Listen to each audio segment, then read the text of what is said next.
During the past weeks of the American History and Culture class, we explored gender throughout American history.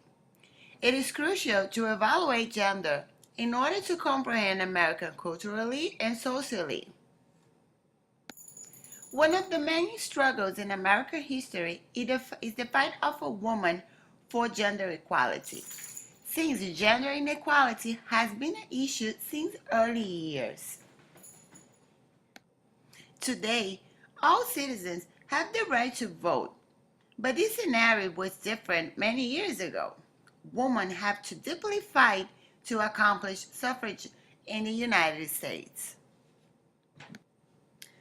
The Progressive Era began as time of social activism, which grew into a political movement.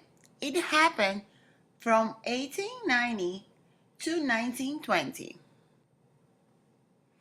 According with the Digital History Tags, the Progressive Era.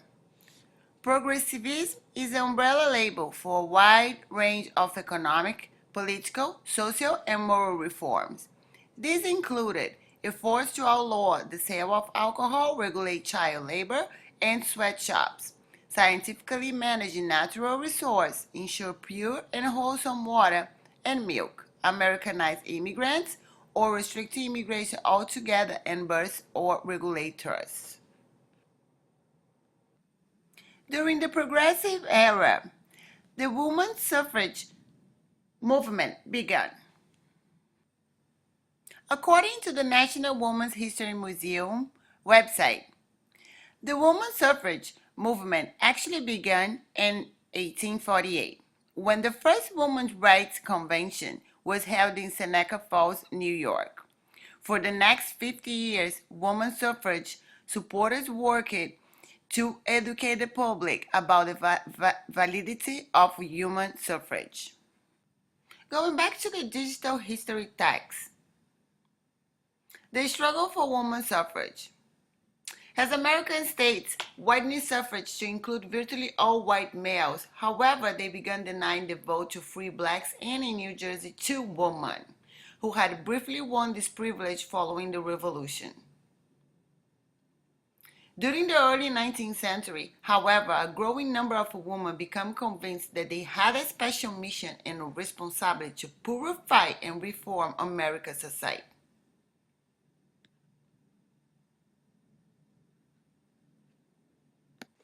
In the primary source, R.C. Biddle and A.H. Brown of Men's League for Women's Suffrage of New York, receiving National Women's Suffrage Association banner from Frances Bjorkman, who was an activist in the women's suffrage movement. The picture was taken in August 26, 1913. The National Women's Suffrage Association was one of the main suffrage organizations in the United States during the 19th century. The National American Woman Suffrage Association. According to the website Britannica.com, the strategy of the newly formed organization was to push for the ratification of enough state suffrage amendments to force Congress to approve a federal amendment.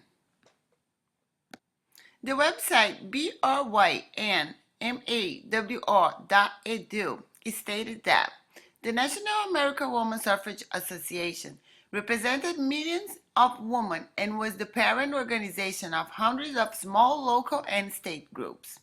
The NAWSA hosted and participated in large and theatrical suffrage parades and held major annual conventions that helped to keep its members energized.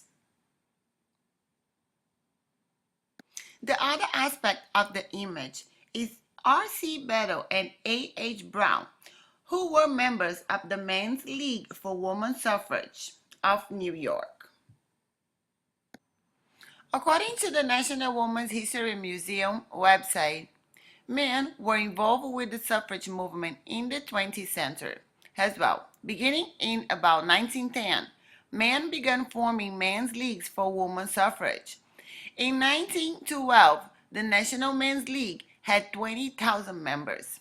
During the 1910s and 1920s, male state legislators agreed to submit women's suffrage measures to state voters. Millions of male voters voted to approve these measures. Union men, in particular, were often strong supporters of human suffrage. Moreover, the Spartacus Educational website reported that although the majority of men opposed the idea of a woman voting in parliamentary elections, some leading male politicians supported universal suffrage.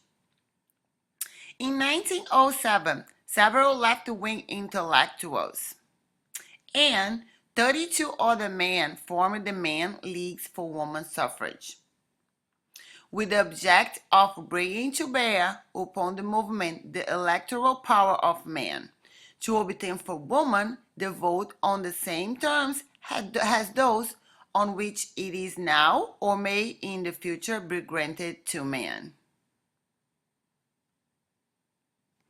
Knowing how strong the Men's League for Women's Suffrage and the National Women's Suffrage Association were, we can clearly see in the image that both parties are uniting their force in order to accomplish women's suffrage in the United States, which was a powerful move. The 19th Amendment to the U.S. Constitution, women's right to vote, was a major accomplishment that changed the American history forever. According to the archive.gov website, passed by Congress June 4, 1919, and ratified on August 18, 1920, the 19th Amendment guarantees all American women the right to vote. Achieving these milestones required a lengthy and difficult struggle. Victory took decades of agitation and protest, beginning in the mid-19th century. Several generations of women suffrage supporters lectured, wrote, marched, lobbied, and practiced civil disobedience to achieve what many Americans consider a radical change of the Constitution. Few early supporters lived to see final victory in 1920s. In conclusion, it took many years of struggle to accomplish women's suffrage, which was a huge milestone in order to accomplish gender equality. Today, American women have the right to vote because of the brave women from the past who fought against gender inequality.